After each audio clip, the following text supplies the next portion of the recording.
In this module, we are going to discuss the proposed Standards for Less Complicated Entities, or LCE. Now, these are international standards on auditing for less complicated entities, and they were issued by the IAASB in December of 2023, and they are effective for periods beginning December the 15th, 2025, which basically means December 31st, 2026, so it's still a ways out. If your jurisdiction uses ISA, then it will apply effectively December 31st, 2026, short year ends accepted. Otherwise, you will wait for your domestic standard setter to amend and adopt domestically, and then presumably the implementation date will be, well, certainly no earlier than 2026.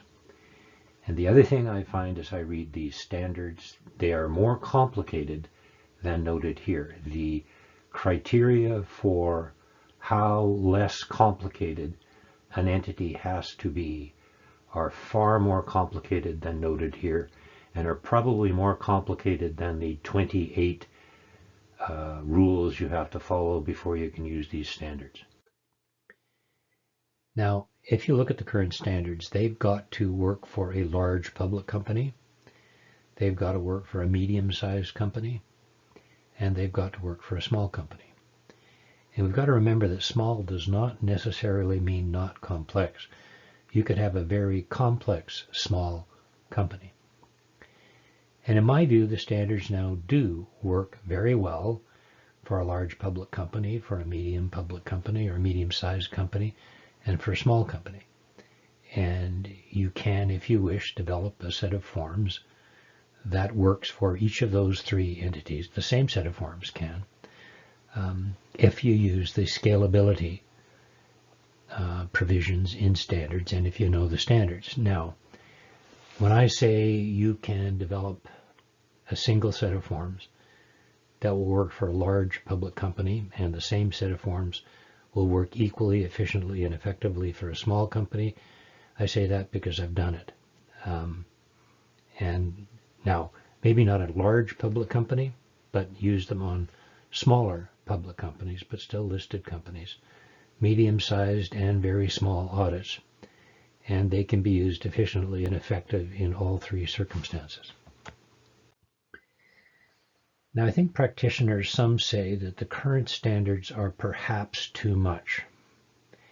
And I think once we look at the LCE standards, either we'll determine that they're too little, or perhaps they're just the same as the current standards, but without the scalability options. So we need just right, and we need just right for our particular clients. And as I said on the last slide, it's kind of up to you as a firm to develop a set of forms that work for the clients your firms have, and have a single set.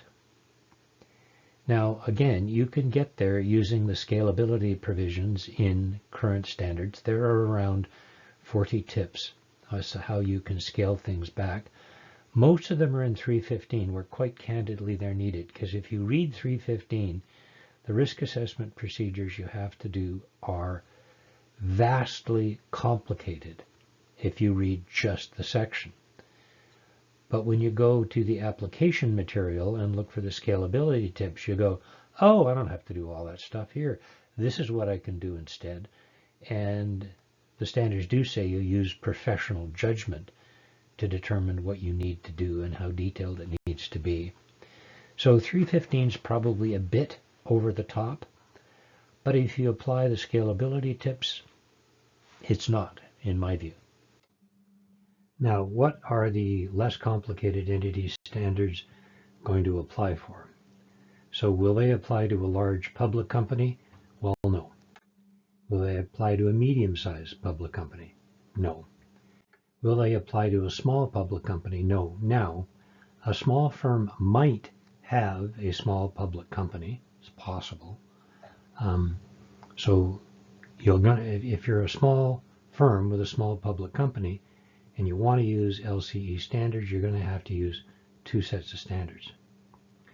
Will they apply to a large private company? No, it's probably not less complicated. Will they apply to a medium-sized private company? No, probably still too complicated. Will they apply to a small private company? And this is the tricky answer, because I'm going to say the answer is no. The criteria they've got are for a very, very small, very simple company.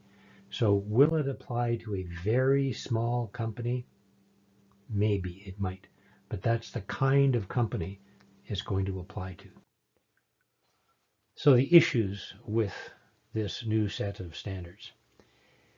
You will need two sets of forms, one to do a GAAS audit and one to do an LCE audit. And you will also have to have two sets of training for staff, one for GAAS audits and one for LCE audits. Now, because the standards are highly, highly similar, perhaps this is not going to be that much of a problem, but we will still need two sets of forms. Second issue, there are very complex criteria for use. There are 7 prohibitions and 28 criteria, and fail any one of them, and you can't use the LCE standards. Now, most of the prohibitions are obvious: banks, listed companies, insurance companies, stuff like that, things that are by definition complicated. So I don't think that's a problem. But the 28 criteria, some of them will take time to document. Some of them we will not have documented now, and we would not be required to have documented now in accordance with standards in enough detail to determine if the criteria fit. And as I said, if one fails even during the audit, so we're in the middle of the audit and suddenly one of the criteria switches, we've got to stop and go back and use GAAS, and we cannot use the LCE standards anymore, even if we're almost all the way through the audit or all the way through the audit. Now, some of the criteria are, the first one I love is anything else. Could there be any other criteria other than these 28 that might mean we can't use them? That's a very open-ended question, and I can see you having marvelous debates with people. Someone saying, well, I don't think you should have used them because there's an additional criteria that's not on the list of 28, but I think it means you can't use it. And that fits into criteria number 1. No significant risks. Now, one of the characteristics of a smaller audit is often there's not even high risk and material misstatement. But what happens if you plan the audit, you start doing it, you're out there working, and suddenly staff go, wait a minute, we have a significant risk. Well, that would mean that you would have to start over with a new set of forms and maybe a different audit team if one audit team doesn't know the GAAS rules. You'd have to start over again, and you'd miss client deadlines and spend a whole bunch of time. A few business lines, we probably know that. 5 or fewer on the management team. Well, probably don't know that. We probably know most of them, but we don't know 5 or fewer, and we don't know their names, and we'll have to get a list of names and document it, because this has to be documented. And if it goes during the audit from 5 to 6, we're out. All owners known. Well, we probably do. We probably know who the shareholders, a small client, know who the shareholders are, but individual and beneficial shareholders, that's going to take a little bit of inquiry, because I guess we now have to go to each shareholder and say, are you the beneficial owner of these shares, or is someone else? Is there some other arrangement about which I don't know and don't care about if I'm using normal GAAS? 5 or fewer in financial reporting, same as number 8. 5 or fewer business units, so if you had a daycare that had 6 locations, you're out. One of the things I kind of don't understand is they have criteria and rules for how you do a group audit on a less complicated entity. In my view, if you're doing a group audit, you've got subsidiaries or divisions or this and that and the other. I don't see how this is less complicated. My view probably is it's not going to work for any group audit. Certainly if you have a component auditor, you're out. In other words, if another partner, another firm or another partner within your firm is doing part of the audit, that's a component auditor and you're out. So you can't have a component auditor. So if there is a group audit, and we should all be careful, by the way, of group audits, because I think there are many things that qualify as a group audit where we don't fill out the group audit checklist that we should under GAAS. Not very hard. 4 or 5 steps are all that apply if the parent and the sub are both audited by the same audit team. But you still need to fill out the documentation. It's pretty simple. Anyway, 28 criteria. Probably half of them need additional documentation. This is going to take a day or maybe 2. First time you do it, maybe a couple. And you have to update it before, during, and at the end of the audit. Now, as I said, probably more than half of them we don't specifically know, and we will have to document. And I've said this a couple of times, so be careful with this one. If it changes just as we're finishing the audit, we have to start over. We have to redo it. Now, you must consider before and doing. 6.5.1.1 says you've determined that it continues to be okay, and 6.7.2 says you have to document it. So it's pretty clear it has to be documented, and I think you're going to have to document all 28 of those things. So if you have a set of forms that now works efficiently and effectively for all audits, I think you want to keep using them and not get into this. The other thing that I don't like is you have to refer to less complicated entities in the opinions. So the audit opinions say our audit was conducted in accordance with audit standards for less complicated entities, not our audit was conducted in accordance with GAAS. And I think it kind of makes it sound second class. Now, the audit opinion is now 2 pages long, and perhaps no one will ever notice.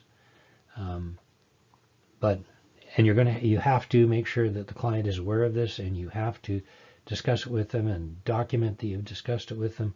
And it has to be in the engagement letter. So you may get some resistance from some clients, or the client may say, hey, we're going to get bigger next year, so you'd better do this in accordance with GAAS, not LCE. The other thing that kind of puzzles me is the structure, and I have perhaps issues with the current structure of standards, and we'll talk about how the LCE stuff is structured.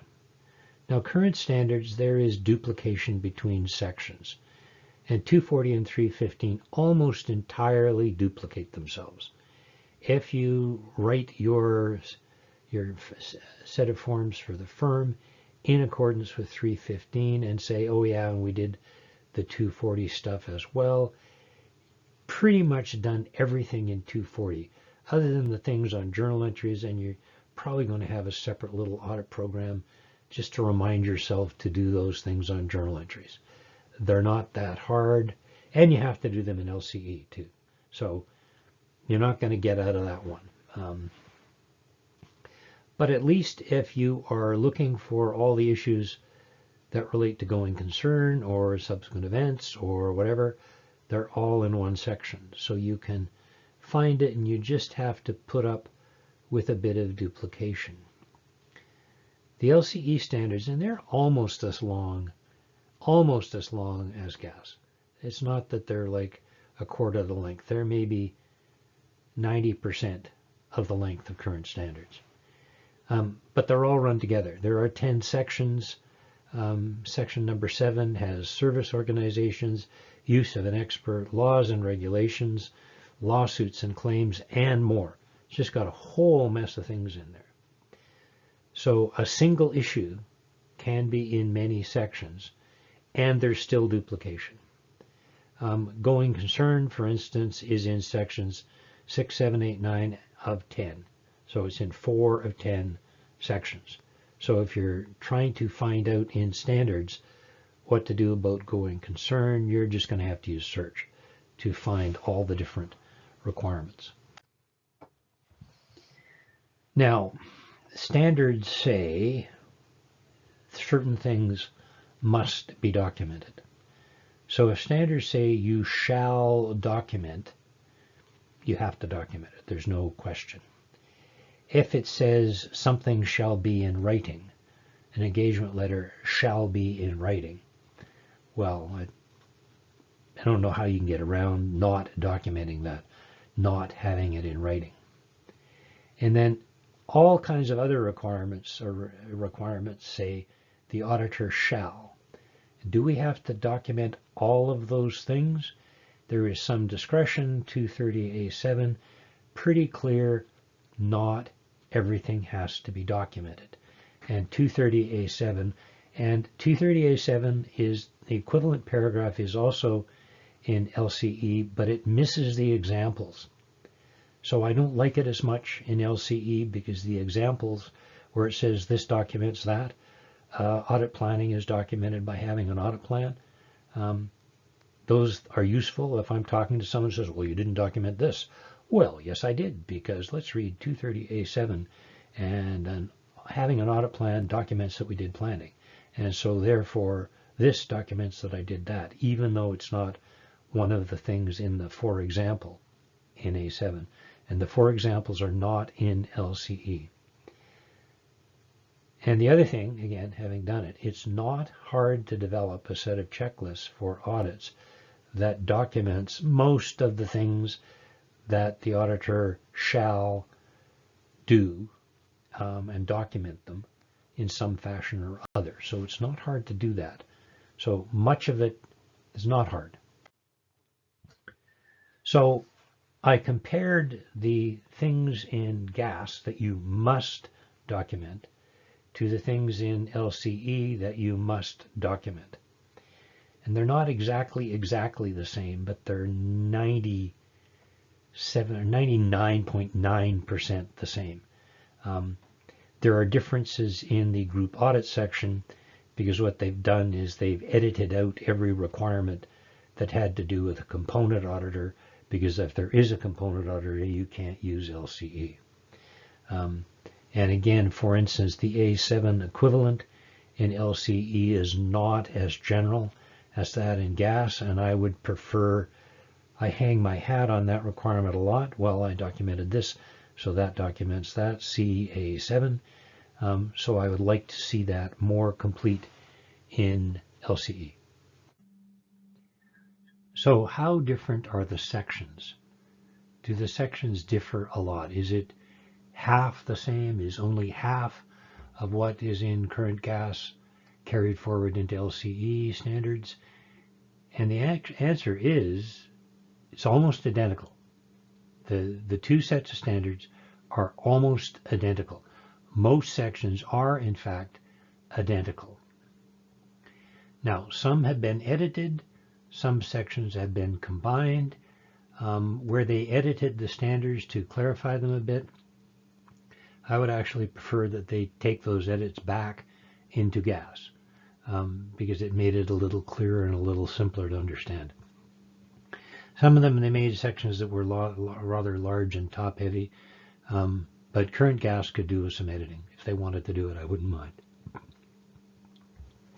Sections like 501 segment information has been dropped. And I assume because the assumption is if you've got segments, you're not an LCE. 601 use of internal audit also has been dropped. And again, the assumption I assume is that if you have internal audit, you're not small. So somebody that has internal audit isn't a less complicated entity. Now 220 has a subtle difference. 220.17 slightly different from 3.2.6 point. And 220 requires the engagement partner to tell staff what to do if they come across illegal acts. 3.2.6 just kind of says the partner should tell staff things. I would have been inclined that should have been kept to remind you and to have a checklist prompt that says I told staff what to do.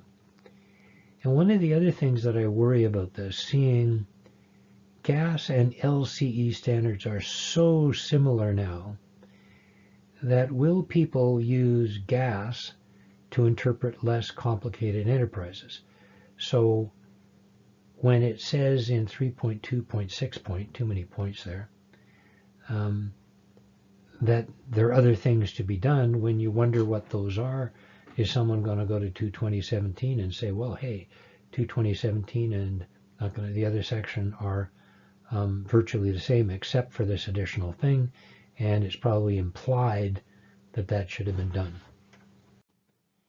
Another important thing, and maybe I'm making too much of a fuss about this, 250.18, this is a paragraph in illegal acts, the illegal laws and regulations. In the absence of identified or suspected non-compliance, the auditor is not required to perform audit procedures regarding the entity's compliance with laws and regulations other than those set out in 13 to 17. And that's a set of procedures. It's procedural. We do it. If we don't find anything, we're done. They're important words. Now, they're a requirement in GAAS, so I like it. It's right up there immediately following paragraph 17. There are similar words in LCE that follow 1.6.1 point, but they are application material and not a requirement. And I don't know if that makes a difference. I would prefer that be a requirement the same way it is in GAAS. Now, the one other thing, 265.11b about communicating with those charged with governance. There's a disclaimer in there that's recommended, and it's not in 7.6.2 point. And it says that we have to advise the client that the purpose of the audit was to express an opinion on the financial statement only, and we weren't auditing internal controls. We only looked at those internal controls that we felt like looking at, and we weren't giving a report on internal control. And the matters were reported are only the ones we tripped over and that we felt like reporting. Now, those are really important words to stop the client from misunderstanding what an internal control memo means, and they're standard words that should be at the top of every internal control memo.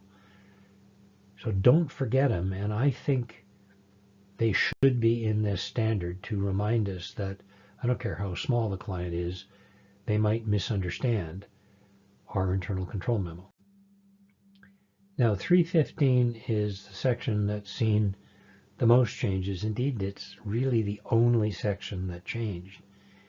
And what the standard setters have done is they have applied all the scalability words in 315 to drop the risk assessment procedure requirements down to what would be required in a very, very small audit. Now, we could have used the scalability words ourselves and scaled it down and used, if you did it right, and I've done it this way, but I've done it so that the forms I have can be used even for a small public company and a large private company, not just for a less complicated entity. So my conclusion comparing GAAS to LCE. And if you are now struggling to use GAAS and saying, please come up with a simpler set of standards for me so I can use them, this isn't going to do it for you. They have not got rid of half the standards. Basically all the standards and all the requirements, the few exceptions, are still there. They may have made 315 slightly easier to follow, but because they've got rid of all the scalability requirements, you can't fiddle with it anymore. The requirements in LCE for 315, risk assessment procedures and assessing risk of material misstatement, are now standard, ironclad, iron plate. They haven't got rid of any of them. They're all still there. They all still have to be documented. So if you've been having trouble using GAAS now and you can't use the scalability provisions, you're still going to have trouble with LCE. Effectively, all of the must document paragraphs are still there, and most of the other sections, if you go through and compare. Now, when you first look at it, you go, oh, gee whiz, there's nothing here. But then you look in section 2 and 3 and 4 and 5 and 6 and 7. Oh, it's all there. Okay. So most of the other requirements in the other sections are still there. There are some added steps, perhaps a couple of added steps. The most important one is, can you use it? So that you have this issue of 9/10 of the way through the audit, you suddenly have to throw out the LCE forms and start again with the GAAS forms. So thanks for listening.